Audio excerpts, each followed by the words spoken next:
A few days ago, after a memory rescue workshop, my memories from this life and those stored in my soul began to awaken, and to awaken me. It has been like opening a floodgate in a dam. My memories overflowed, my thoughts took flight, my soul spoke to me. In this channeling with my own soul, the following conversation emerged. I asked, "Where are we going? What awaits humanity?" My soul responds, "Your question is deep and very human. In the face of chaos, whether social, ecological, spiritual, or personal, it's natural to ask, where are we going? What will be the end of life as we know it?"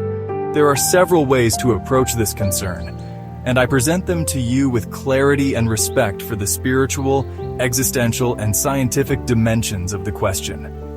From the perspective of today's world, we are living in times of great tensions and transitions, ecological crisis, social and economic chaos, existential degradation, accelerated technological advances, and much more.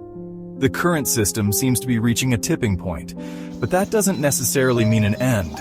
Rather, it suggests a profound transformation.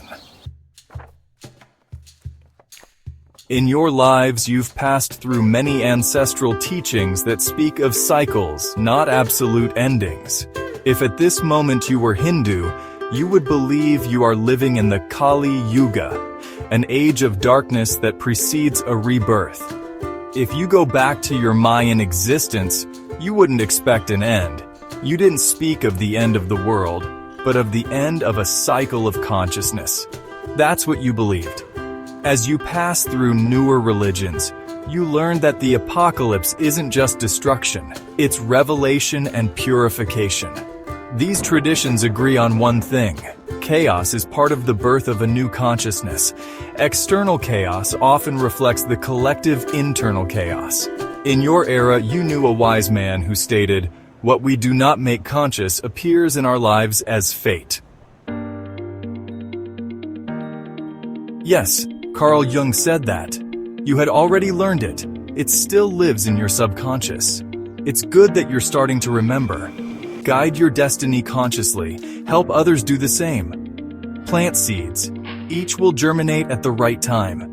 If we don't become aware of our shadows as humanity, the chaos will continue. But if we awaken, if we change, we could witness the rise of a different era. I asked, then how will this life end?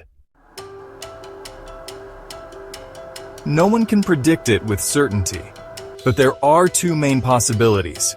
One, collapse with the opportunity for rebirth. If we don't change our habits, our relationships with the earth and with each other, we could face a social, environmental, and spiritual collapse. But even collapse can be the fertile soil for something new. Two, collective awakening.